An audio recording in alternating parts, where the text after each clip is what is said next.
এই শুকনো পাতাটিকে দেখুন, নিষ্প্রাণ হয়ে পড়েছে। কোনো একটা সময় এই পাতাটি একটা গাছের ডালে ছিল। সেই গাছ ওর লালন পালন করত। যখন যখন বাতাস বইত, এই পাতায় কম্পন দেখা দিত, মনকে প্রফুল্ল করে তুলত। কোনো একদিন এই পাতা গাছের ডাল থেকে ঝরে পড়ে গেল। নিঃসন্দেহে ও নিজের স্বাধীনতা পেল, কিন্তু আস্তে আস্তে শুকিয়ে গেল, নিষ্প্রাণ হয়ে গেল। দেখুন, আমি এই কথা বলছি না যে স্বাধীনতা অনুচিত, কখনোই না। কিন্তু যে কোনো পরিস্থিতিতে স্বাধীন হতে চাওয়া এটা নিশ্চিতরূপে অনুচিত। আমরা যদি আমাদের জীবনে পরিবারের গুরুত্ব ভেবে দেখি, তাহলে এই পরিবারে যতই মতভেদ থাকুক না কেন, যতই মনোমালিন্য থাকুক না কেন, যতই বিবাদ থাকুক না কেন, এই সব মিটিয়ে নেওয়া অত্যন্ত প্রয়োজনীয়। সেই সবকিছু সমাপ্ত করা অত্যন্ত প্রয়োজনীয়। কখনো এই পরিবারকে ভাঙতে দেবেন না, কখনো এই পরিবার থেকে দূরে চলে যাবেন না।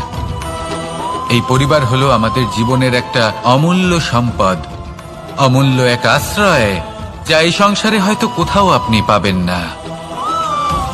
তাই একে আগলে রাখুন। ভেবে নিন আপনি পাতা আর আপনার পরিবার সেই গাছ।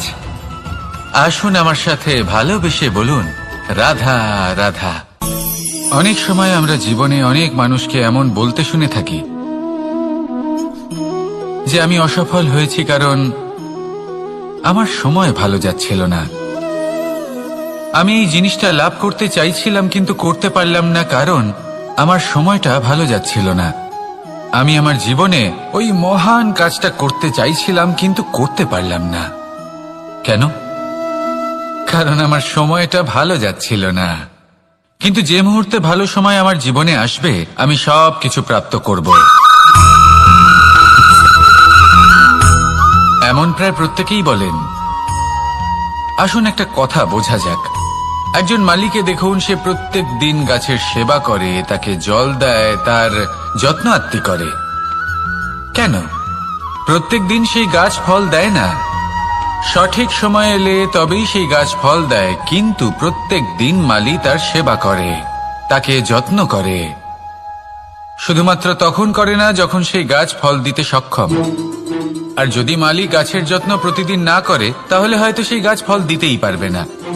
এটাই হলো আমাদের জন্য একটা শিক্ষা। যখন সময় আমাদের জন্য অপেক্ষা করে না, তখন আপনি সময়ের জন্য কেন অপেক্ষা করছেন? ভালো সময়ের জন্য অপেক্ষা করবেন না। ভালো এবং শুভ কর্ম দ্বারা ভালো সময়কে নিজের কাছে টেনে আনুন। নিরন্তর কর্ম করুন, পরিশ্রম করতে থাকুন।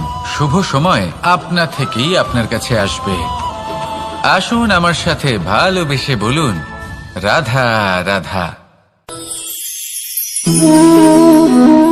একে বালি বলুন, মাটি বলুন বা ধুলো বলুন,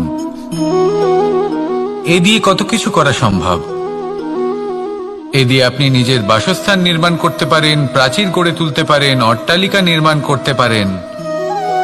কিন্তু যদি এই বালিকে আপনি মুষ্টিবদ্ধ করে রাখতে চান,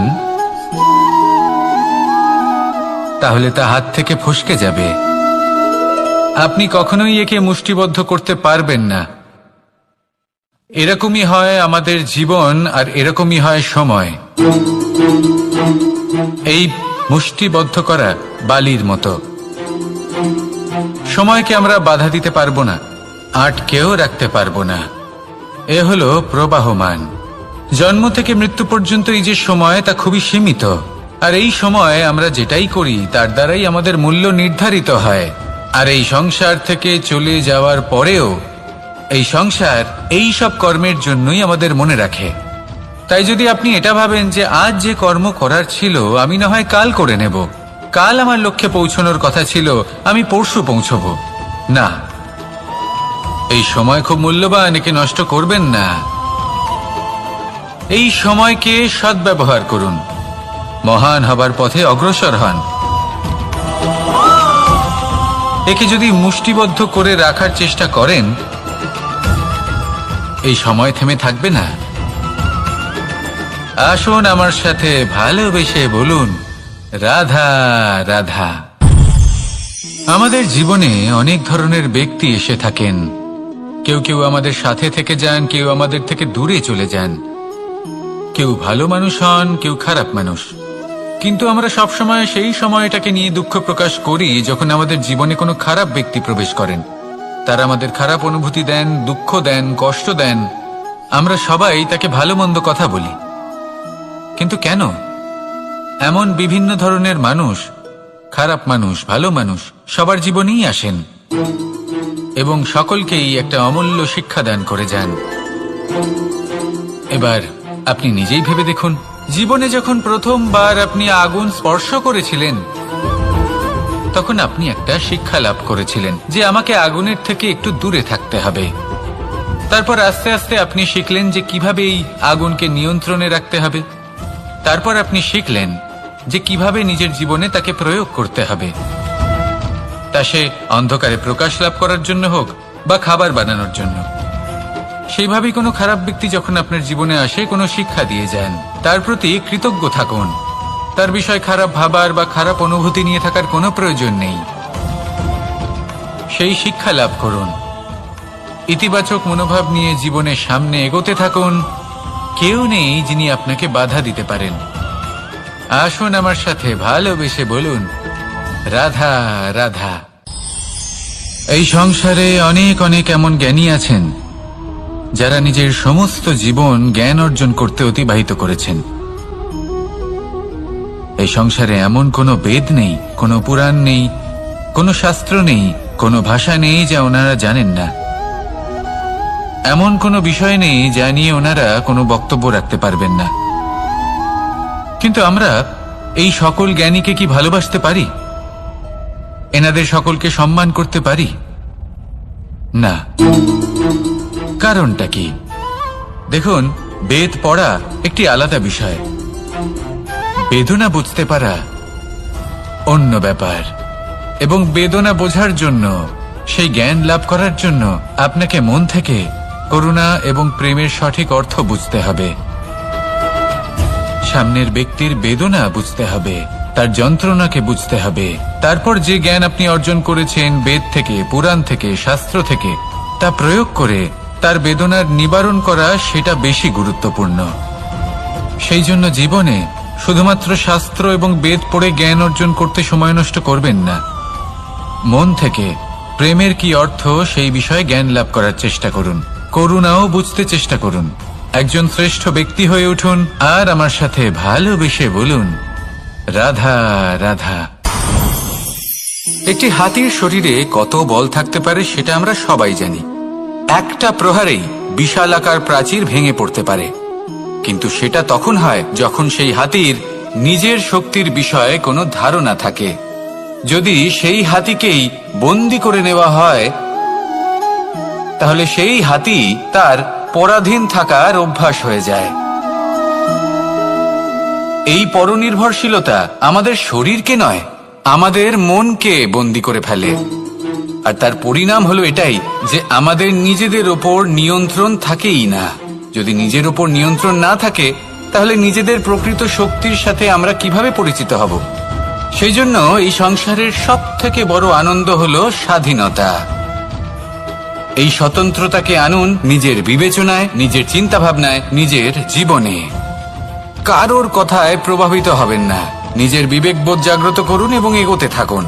যখন এই বিবেচনা স্বতন্ত্র হবে তাহলে এই মন, জীবন স্বতন্ত্র হয়ে উঠবে। আর তখনই নিজের আসল শক্তি আপনার সামনে আসবে।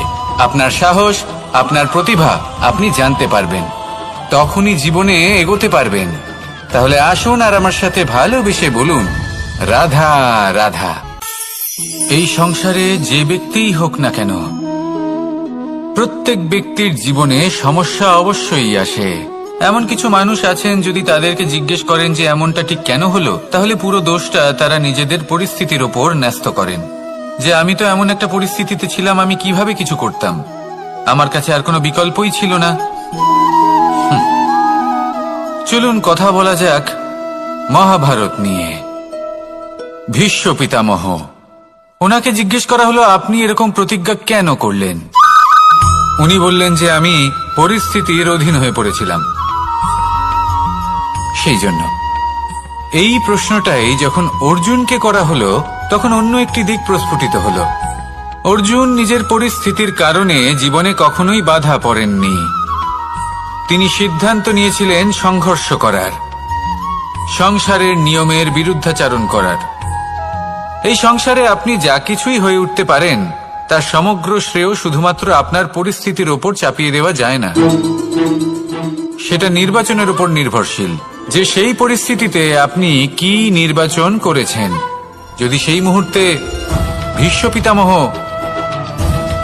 স্থিরতার সিদ্ধান্ত নিতেন, বিশ্লেষণ করার সিদ্ধান্ত নিতেন যে কি উচিত কি অনুচিত, কারা ধর্মের পক্ষে কারা ধর্মের বিপক্ষে, যদি শুধুমাত্র অস্ত্র হাতে ধৃতরাষ্ট্র এবং দুর্যোধনের বিরোধিতা করতেন, যদি শুধু এটুকু করতেন, তাহলে মহাভারতের মতো মহাযুদ্ধ কখনোই হতো না। সমস্যা সবার জীবনেই আসে, কঠিন পরিস্থিতিও সকলের জীবনে আসে। সেই ব্যক্তি এগিয়ে যেতে পারেন যিনি শ্রেষ্ঠ নির্বাচন করার ক্ষমতা রাখেন। তাহলে সেটাই করুন আর আমার সাথে ভালোবেসে বলুন, রাধা রাধা। রাধা কখনো কখনো আমার জন্য বড়ই সুগন্ধি আতর নিয়ে আসে, পারিজাত ফুলের মালা নিয়ে আসে আমার প্রসাধন করবে বলে, এবং আমার সব থেকে বেশি প্রিয় মাখন নিজে হাতে বানিয়ে আনে আমাকে নিজে হাতে খাইয়ে দেবে বলে, সবকিছু আমাকে প্রসন্ন করবে বলে। কিন্তু আপনি কখনো ভেবেছেন যে এই আতর কিভাবে বানানো হয়? সহস্র ফুলের পাপড়ি একসাথে পিষে নিতে হয়, তারপরে তার থেকে যে রস নিঃসৃত হয় সেই রস দ্বারাই আতর তৈরি হয়। অনেক সংখ্যক ফুলকে অসীম যন্ত্রণা ভোগ করতে হয়, তবে তারা আমার প্রসাধন সামগ্রী হয়ে উঠতে পারে। দুধ থেকে মাখন তৈরি করার জন্য কতটা পরিমাণ মন্থন সহ্য করতে হয় সেটা আপনি জানেন। ঠিক সেই রকমই হলো আমাদের জীবনও। বিপদও আসে, কঠিন পরিস্থিতিও আসে, এর সম্মুখীন হতে শিখুন। মনে রাখবেন, আপনি হলেন সেই দুধ যাকে মন্থন সহ্য করতে হবে মাখন হয়ে ওঠার জন্য। মনে রাখবেন, আপনি হলেন সেই ফুলের মতন যাদের পিষ্ট হতে হবে সুগন্ধি আতর হয়ে ওঠার জন্য, যাকে এই সংসার পছন্দ করে। কখনো কখনো জীবনে আপনার সাথে খারাপ শুধুমাত্র এই কারণে ঘটে যাতে আপনার শ্রেষ্ঠ রূপ এই সংসারের সামনে আসতে পারে। শুধুমাত্র কঠিন পরিস্থিতি এবং বিপদকে একটা সুযোগ হিসেবে দেখার চেষ্টা করুন। আপনার জন্য এই সংসার বদলে যাবে, সংসারকে দেখার দৃষ্টিভঙ্গি পাল্টে যাবে, আপনার ভাগ্য পাল্টে যাবে, আর এই মন প্রসন্ন হয়ে বলবে, রাধা রাধা। জীবনে অনেক সময় আমরা এটা দেখে থাকি যে আগামী প্রজন্ম সেই কাজটি করে যেটা তার পূর্ববর্তী প্রজন্ম করে গেছেন। একটা উদাহরণ দিই। তাহলে দেখুন, একদিকে আছে মাতা পিতা যারা আজীবন সংঘর্ষ করেছেন ধন অর্জন করার জন্য, তারপর তারই সন্তান তার সাথেই লড়াই করে তার থেকে সমস্ত সম্পত্তি ছিনিয়ে নিল। তারপরে যত সময় অতিবাহিত হয় সেই সন্তানের সাথেও সেই একই ক্রিয়া ঘটতে থাকে, তার সন্তান তার সমস্ত সম্পত্তি ছিনিয়ে নেয়। তাহলে এমন কি সঞ্চয় করবেন যা পরবর্তী প্রজন্মকে দিয়ে যেতে পারেন সেই বিষয়ে ভাবুন। ভেবে দেখুন, এই যে ধন সঞ্চয় আপনি করছেন এর আসলে লাভ কি? অবশ্যই আবশ্যক, কিন্তু এটাই কি শুধু সবথেকে গুরুত্বপূর্ণ বিষয় যেখানে আপনি জানেন যে আপনি এই সম্পত্তি ভোগ করতে পারবেন না, কারণ এই সমস্ত সম্পত্তি আপনাকে পরবর্তী প্রজন্মের হাতে সঁপে দিতে হবে। তাহলে ধন সঞ্চয় করুন, কিন্তু এমন একটা সম্পত্তি কেন সঞ্চয় করা উচিত নয় যার উপভোগও আপনি করতে পারবেন, পরবর্তী প্রজন্মকেও দিয়ে যেতে পারবেন, আর মতভেদও হবে না। এমন সম্পত্তি আছে, আর এই সম্পত্তি হলো প্রেম। যদি আপনার মনে কোনো কিছু সঞ্চয় করার বাসনা জেগে ওঠে, তাহলে প্রেম সঞ্চয় করুন। সেটা পরবর্তী প্রজন্মও পাবে এবং সেই প্রজন্ম ভবিষ্যতে ভালোবাসা ছড়াতে থাকবে, আর তখন এই মন সুপ্রসন্ন হয়ে বলবে, রাধা রাধা। অনেক সময় মানুষ অতীতকে দেখেন আর তখন অহংবোধে পরিপূর্ণ হয়ে ওঠেন। কখনো বর্তমানের দিকে তাকান, ভবিষ্যতের দিকে তাকান আর পরিতৃপ্তিতে ভরে ওঠেন। কেন বুঝতে পারেন না একটা সহজ কথা? এই যে সৃষ্টি, এই সৃষ্টি হলো একটা বড় চক্র, যা বারংবার আপনার কাছে ফিরে আসবেই। কঠিন থেকে কঠিনতর পরীক্ষায় আপনাকে নিযুক্ত করবে, যাতে আপনাকে উত্তীর্ণ হতেই হবে। যা কাল ছিল তা আজ নেই, এটা সবাই জানেন। যা আজ আছে তা হয়তো কাল থাকবে না, এটাও আপনাকে মেনে নিতে হবে, তাও আবার হাসি মুখে। শান্ত থাকতে শিখুন, আর কখনোই মনের মধ্যে অহংকার উৎপন্ন হতে দেবেন না। হতে শিখুন সেই হিমবাহের মতো। হয়তো এই জন্যই এত শীতল থাকে, কারণ ও জানে গতকালও জল রূপে ছিল, আজ বরফ রূপে হয়তো আছে, কিন্তু কাল পুনরায় সে জলেই পরিণত হবে। নিজেকে শান্ত রাখুন। হয়তো আজ আপনি সাফল্যের শিখরে আছেন, হয়তো বা নেই। আপনাকে প্রত্যেক দিন অবশ্যই দেখতে হবে। শুধু নিরন্তর প্রচেষ্টা করতে থাকুন, প্রত্যেক পরিস্থিতির জন্য তৈরি থাকুন, আর একে ভারসাম্যে রাখতে শিখুন। আপনার কাল হোক, আজ হোক বা আগামীকাল, আপনার ভালো দিন হোক বা খারাপ দিন, সব পবিত্র হয়ে যাবে। তাহলে আসুন আর আমার সাথে ভালোবেসে বলুন, রাধা রাধা। এই সংসারে এমন কোনো পর্বত নেই যা এতটাই উঁচু যে মানুষ তার শিখরে পৌঁছতে পারবে না, তাকে অতিক্রম করতে পারবে না। এই সংসারে এমন কোনো সাগর নেই যা কিনা এতটাই গভীর যেখানে মানুষ তার তলদেশে পৌঁছে ফিরে আসতে পারবে না। একটা ছোট্ট বরফের টুকরো পর্বতের শিখরে গলে গিয়ে বইতে থাকে, আর দেখতে দেখতেই তা মহানদী গঙ্গায় পরিবর্তিত হয়।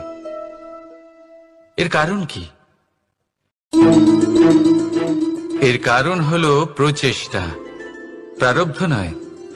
এই প্রচেষ্টাই সুনিশ্চিত করে যে আপনার প্রারব্ধ কি হবে। এই সমস্ত কিছু হলো প্রচেষ্টা আর প্রারব্ধের খেলা। আপনার প্রচেষ্টা যেরকম হবে, আপনার প্রারব্ধ সেরকমই হবে। আর আপনার প্রচেষ্টা যদি উচ্চ মানের হয়, তাহলে প্রারব্ধকে আপনার সামনে নত হতেই হবে। কি বলেন?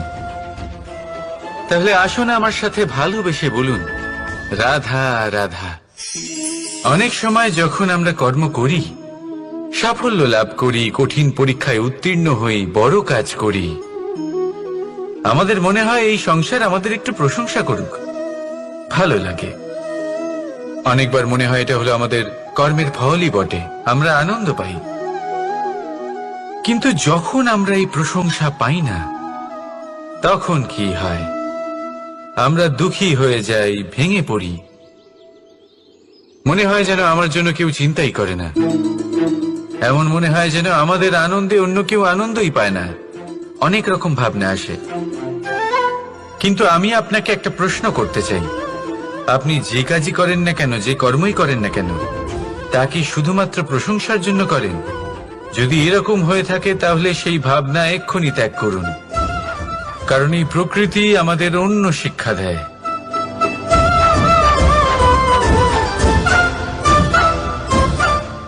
এই ফুলকে দেখুন, এই যে ফুলের সুবাস, যা আমার মনকে উচ্ছ্বসিত করে তোলে, মনে শক্তি সঞ্চার করে, এই সুগন্ধ। কিন্তু ভেবে দেখুন, ফুলের কিন্তু এই কাজ করার জন্য কোনো প্রশংসারই প্রয়োজন হয় না। এটাই হলো প্রকৃতির শিক্ষা। যিনি সৎ হন, সৎকর্ম করেন, তার কোনো প্রশংসার প্রয়োজন হয় না, কারণ ওনার কর্মই হলো ওনার সুবাস। মনে রাখবেন, আতর নকল ফুলে দেওয়া হয়, প্রকৃত ফুলের তার কোনো প্রয়োজন হয় না। সেইভাবেই আপনিও কর্ম করতে থাকুন শুভ চিন্তা নিয়ে। এই মনকে সব সময় শান্ত রাখুন, স্বচ্ছ রাখুন। যদি এরকম করেন, তাহলে আপনার কর্ম এমন সুবাস ছড়াবে যে আপনার জীবনে শুধু এবং শুধুমাত্র আনন্দই থাকবে। তাহলে এই আনন্দ সহকারে বলুন, রাধা রাধা। জীবন, এই জীবন আসলে কি?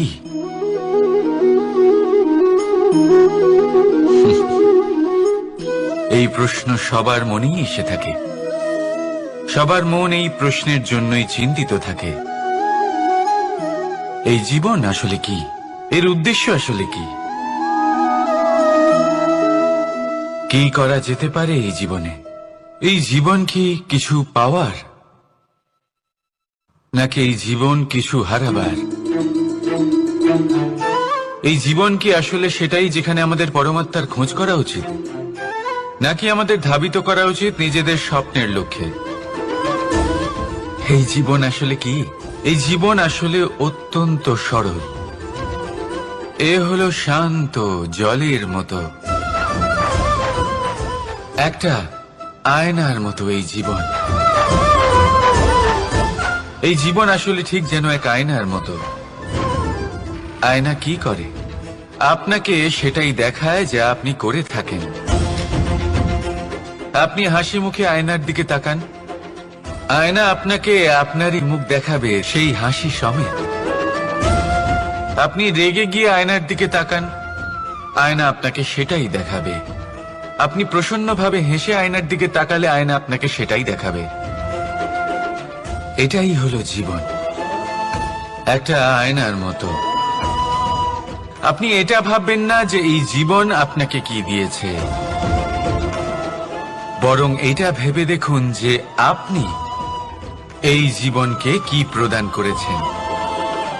যদি আপনি এই জীবনকে সুখ প্রদান করেন, আনন্দ দিতে পারেন, ভালোবাসা দিতে পারেন, তাহলে এই জীবনও আপনাকে সুখ, আনন্দ আর ভালোবাসাই দেবে। তাহলে আসুন এই সুখ, আনন্দ আর ভালোবাসা দিয়ে বলুন, রাধা রাধা। সংসারে অনেক সময় এরকম হয় যে আমরা খুব সমস্যায় থাকি, খুব বিপদের মধ্যে থাকি। আর সেই সমস্ত মানুষ যারা আমাদের কাছের মানুষ, আমাদের আপনজন, তারা আমাদের ত্যাগ করে চলে যান। আমরা এই সময় দুঃখ পাই, নিরাশ হয়ে পড়ি এবং একা একাই সেই সমস্যাকেও কাটিয়ে উঠি। এবার পরিস্থিতি যেমন খুশি হোক না কেন, সেই সব মানুষ যারা এমন সময় আপনাকে ত্যাগ করেছেন, তাদের প্রতি ক্রুদ্ধ হওয়া, অভিমান করা, এটা অনুচিত। আমি বলবো তাদের প্রতি কৃতজ্ঞ থাকুন। আমি বলবো তাদের ধন্যবাদ জানান যে তারা এমন সময় আপনার সঙ্গ ত্যাগ করেছেন যখন আপনার তাদের সব থেকে বেশি প্রয়োজন ছিল। কারণ দেখুন, হয় তাদের বিশ্বাস ছিল যে আপনি নিজেই এই বিপদ থেকে বেরিয়ে আসতে পারবেন, বা তাদের ত্যাগ করার জন্য আপনি নিজের উৎসাহ বাড়িয়ে তুললেন, আপনি নিজের শক্তি বাড়ালেন এবং নিজে সেই সমস্যা থেকে বেরিয়ে আসলেন। নিজের খারাপ সময়কে আপনি নিজেই ভালো সময় করে তুললেন। শেষ পর্যন্ত আপনি আরো শক্তিশালী হয়ে উঠলেন, আরো শ্রেষ্ঠ হয়ে উঠলেন। আর এটাই তো আপনার বিজয়, যার কারণ হলো তাদের আপনাকে ত্যাগ করা। তাহলে তাদের ধন্যবাদ জানান আর আমার সাথে ভালোবেসে বলুন, রাধা রাধা।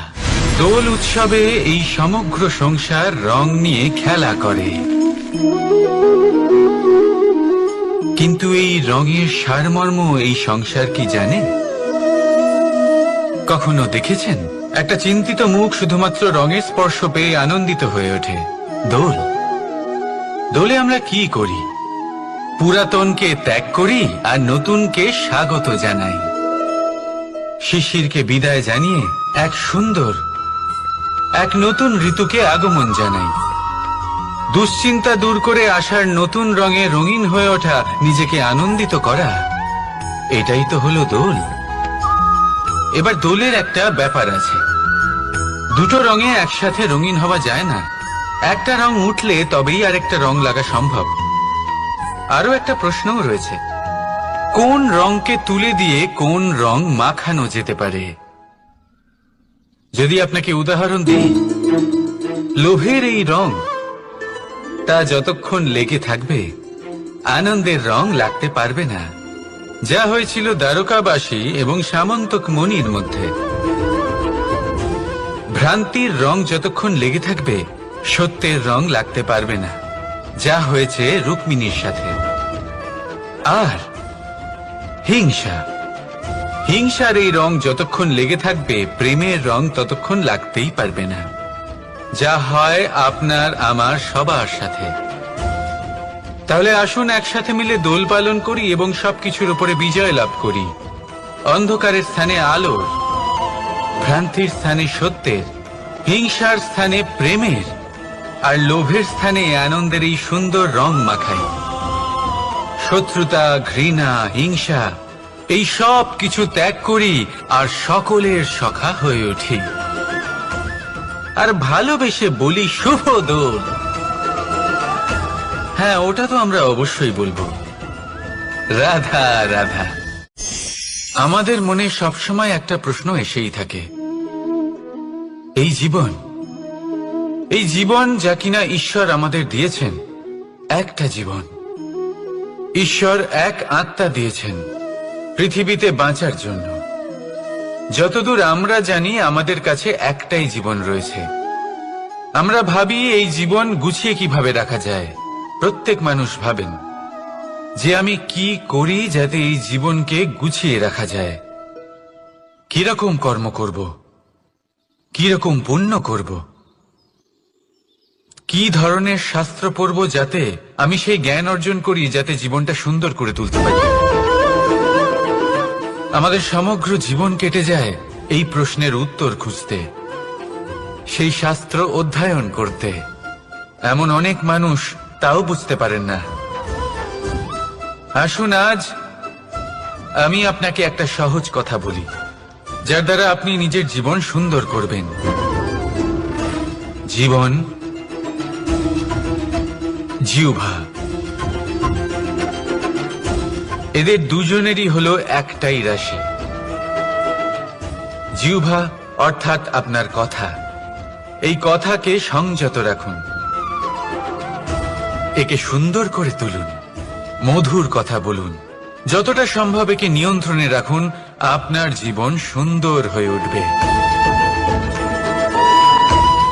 কারণ এই শব্দ হয় অত্যন্ত শক্তিশালী।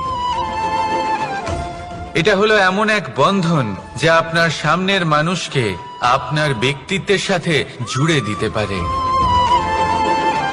তাই এই শব্দ সংযত রাখুন, একে সুন্দর করে তুলুন। আপনার জীবন আপনা থেকেই সুন্দর হয়ে উঠবে। আর আসুন এই মধুর সুন্দর অনুভূতি দিয়ে বলুন, রাধা রাধা। এই জীবন আসলে কি? এ হলো জন্ম থেকে মৃত্যু পর্যন্ত এই সময়। কিছু মানুষ এটা বলে থাকেন যে এই যে নিঃশ্বাস নিচ্ছি, এই হলো জীবন।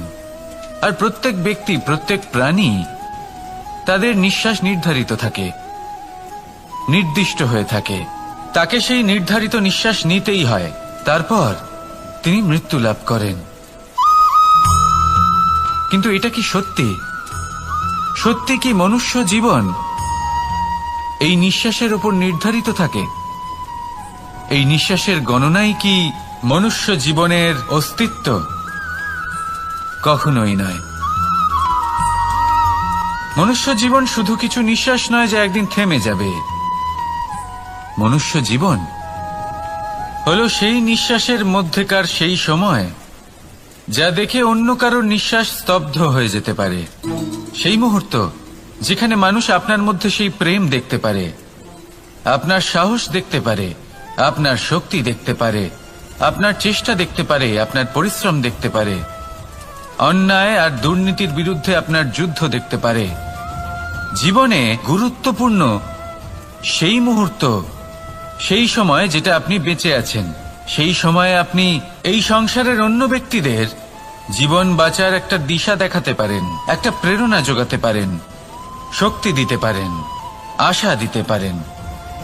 তাই জীবনে এটাই করুন, এমন একটা জীবন যাপন করুন যা অন্যের জন্য আদর্শ হয়ে থাকে। এটাই করুন আর আমার সাথে ভালোবেসে বলুন, রাধা রাধা। আমরা সবাই নিজেকে স্বচ্ছ রাখতে চাই, শুদ্ধ রাখতে চাই, পবিত্র রাখতে চাই। আর দেখতে গেলে এটা হলো আমাদের কর্তব্যও বটে। এবার এটার জন্য আমরা কি না করি।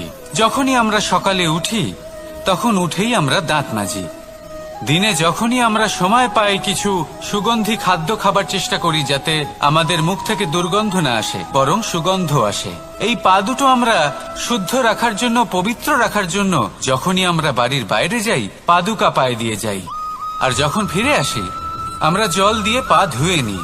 মনে রাখবেন, সেই ব্যক্তির মুখ হলো সব থেকে বেশি পবিত্র যে মুখ দিয়ে ঈশ্বরের নাম নেওয়া হয়, যার বাণী হলো অত্যন্ত শুভ, যা মানুষের পথ প্রদর্শন করে, যা মানুষকে শান্তি দেয়।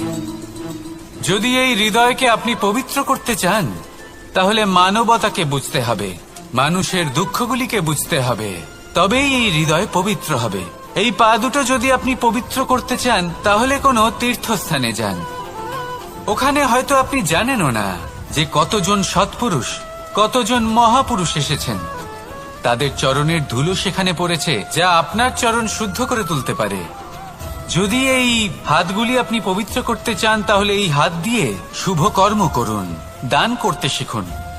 আর যদি এই আত্মা আপনি পবিত্র করতে চান, একটাই বিকল্প আছে, প্রেম, শুদ্ধ নিঃস্বার্থ প্রেম। এই প্রেম বিতরণ করতে থাকুন, আপনি শুদ্ধ থাকবেন, পবিত্র থাকবেন। আসুন আমার সাথে ভালোবেসে বলুন, রাধা রাধা। কখনো এটা ভেবে দেখেছেন কোনো বিশেষ স্থানে বা বিশেষ পরিস্থিতিতে সবথেকে বেশি গুরুত্বপূর্ণ কি হতে পারে? যদি শরীরের কথা বলি, তাহলে সবথেকে বেশি গুরুত্বপূর্ণ হলো মস্তিষ্ক আর মন। যদি ব্যবসার কথা বলি, তাহলে সবথেকে গুরুত্বপূর্ণ হলো ধন। রাজ্যের বিষয়ে কথা বললে সবথেকে গুরুত্বপূর্ণ হলো রাজা। আর সমাজের কথা যদি বলি, তাহলে সবথেকে গুরুত্বপূর্ণ হলো আমাদের গুরু। এবার এই সব গুরুত্বপূর্ণ এই কারণ এদের হাতেই সব থাকে। দেখুন, হয় এরা আমাদের উত্থানের পথে নিয়ে যেতে পারে, অথবা আমাদের পতনের দিকে নিয়ে যেতে পারে। এবার যদি কোনো অসামান্য রাজা হন, যিনি কিনা সত্যবাদী, যিনি একজন ভালো রাজা, তাহলে তিনি সেই দেশকে, সেই রাজ্যকে বিকাশের পথে নিয়ে যাবেন, আর নয়তো অন্ধকারের পথে নিয়ে যাবেন। যদি এবার গুরুর কথা বলা হয়, তাহলে জেনে রাখুন, গুরু যদি শ্রেষ্ঠ হন, তাহলে সংস্কৃতির সর্বশ্রেষ্ঠ স্তরে উনি এই সমাজকে নিয়ে যাবেন। যদি গুরু পাখণ্ডী হন, লোভী হন, লালসাগ্রস্ত হন, তাহলে এই সমাজেও এই পাখণ্ডতা, এই লোভ, এই লালসাই প্রকাশিত হবে। ঠিক এইভাবেই জীবনে, মানুষের জীবনে প্রেমেরও এক গুরুত্বপূর্ণ স্থান রয়েছে। যদি মানুষের মনে প্রেম থাকে, তাহলে ধরে নিন সে জীবিত রয়েছে, আর যদি না থাকে, তাহলে সে মৃতই প্রায়। যদি রাধা কৃষ্ণের বিষয়ে কথা বলি, বলবো কৃষ্ণের জীবনে যদি রাধা থাকে, তাহলেই কৃষ্ণ হলো কৃষ্ণ। আর যদি রাধা না থাকে, তাহলে কৃষ্ণ হলো যে কোনো পশুরই সমান। আসলে পশু থেকে মানুষ হওয়ার এই যে যাত্রা, এর আধার হলো প্রেম। এই প্রেমকে মনে জাগ্রত করে রাখুন, আর আমার সাথে ভালোবেসে বলুন, রাধা রাধা। প্রেম, এই প্রেম আসলে কি? বেশিরভাগ মানুষই বুঝতে পারেন না, কিন্তু এটাতে তাদের কোনো দোষ নেই, কারণ তাদের কাছে প্রয়োজনীয় জ্ঞানই নেই। এবার প্রেমের বিষয়ে আজ আমি একটা ছোট্ট কথা বলতে চাই।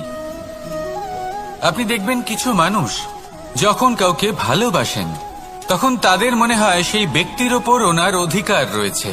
এবার সেই অধিকারের বোধে ফেঁসে গিয়ে নিজেই ক্রুদ্ধ হয়ে বসেন, যে ও আমার কথা মনে করলো না, ওর স্মৃতিতে আমার কোনো স্থান নেই, ও আমার সাথে কথাই বলতে ভুলে গেছে, ইত্যাদি ইত্যাদি অনেক কারণ হতে পারে।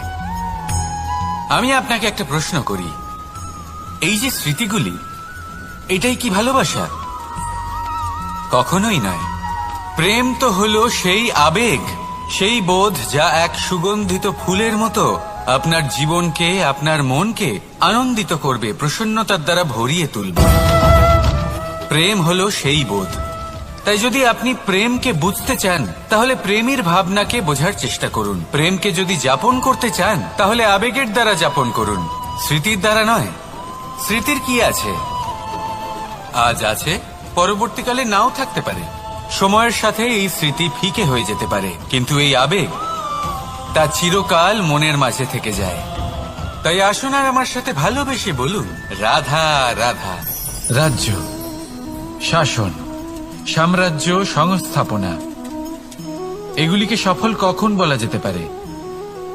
কোনো কোনো বুদ্ধিজীবী বলেন তখন, যখন চারিদিকে শান্তি থাকে, কারোর মনে কোনো প্রশ্ন থাকবে না, শঙ্কা থাকবে না। কিন্তু আমার মনে হয় এটা অনুচিত। কোনো রাজ্যের পক্ষে বা কোনো শাসনকালে সবথেকে বড় সংকট তখন আসে যখন সবথেকে বেশি যোগ্য ব্যক্তি বা সবথেকে বেশি বিদ্বান ব্যক্তিও শুধু মুখদর্শক হয়ে বসে থাকেন। মনে প্রশ্ন আসতে থাকে কিন্তু জিজ্ঞেস করেন না, শঙ্কা উৎপন্ন হয় কিন্তু ব্যক্ত করতে পারেন না। এটা খুবই অনুচিত। এই যে প্রশ্ন, তা আসা খুব ভালো। এই প্রশ্ন অকারণে আসে না, কোনো সমস্যার কারণেই আসে। এই প্রশ্নের দ্বারা আপনি সেই সমস্যাগুলি দেখতে পাবেন যাতে আপনি এতদিন অনভিজ্ঞ ছিলেন। আর যত প্রশ্নের নিবারণ আপনি করবেন, ততই আপনার রাজ্য, আপনার শাসন আরো শ্রেষ্ঠ হয়ে উঠবে। এই প্রশ্ন, এই শঙ্কা, এগুলো আপনাকে সমাধানের চূড়াতে অবশ্যই নিয়ে যাবে। সেই জন্য না প্রশ্ন করা অনুচিত, আর না শঙ্কা ব্যক্ত করা অনুচিত, আর না তিনি মূর্খ যিনি প্রশ্ন করেন, শঙ্কা ব্যক্ত করেন। তাই এনাদের কখনো দূরে করে দেবেন না, এনাদের নিজস্ব মতামত রাখতে দিন। যখন সবাই মিলে একমত হবেন, তখন নিশ্চিত রূপে বলা যায় যে এই রাজ্য, এই শাসন, এই সংস্থাপনা সাফল্যের শিখরে রয়েছে। তাহলে আসুন আর আমার সাথে ভালোবেসে বলুন, রাধা রাধা। প্রকৃতি, নিয়তি কখনোই কারোর সাথে পক্ষপাত করে না, প্রত্যেককে জীবনদান দেয়, সমান সুযোগ প্রদান করে। এটা সেই ব্যক্তির উপরে নির্ভর করে যে সে কিভাবে তার থেকে লাভবান হয়ে উঠবে। তার নির্বাচনের উপর নির্ভর করে, তার দৃষ্টিভঙ্গির উপর নির্ভর করে যে সে কতটা ধনাত্মক বা কতটা নেতিবাচক। দুই ধরনের মানুষ হন। এমন কিছু মানুষ হন যারা প্রত্যেক পরিস্থিতি, প্রত্যেক সমস্যা এবং বিপদে সুযোগ খুঁজে বের করেন। আর কিছু এমন মানুষ রয়েছেন যারা যে কোনো সুযোগে কোথাও না কোথাও থেকে একটা সমস্যা খুঁজে বের করেন। এবার আপনি কি চান? আপনি সুযোগ চান, তাহলে সুযোগ পাবেন। আপনি সমস্যা পেতে চান, সমস্যা তো আপনি চাইলেই খুঁজে পাবেন। চয়ন আপনারই, যে আপনি কতটা ধনাত্মক থাকতে চান, কতটা নেতিবাচক থাকতে চান। ধনাত্মক থাকুন, জীবনে সব কিছু সম্ভব হবে। আসুন আর আমার সাথে ভালোবেসে বলুন, রাধা রাধা।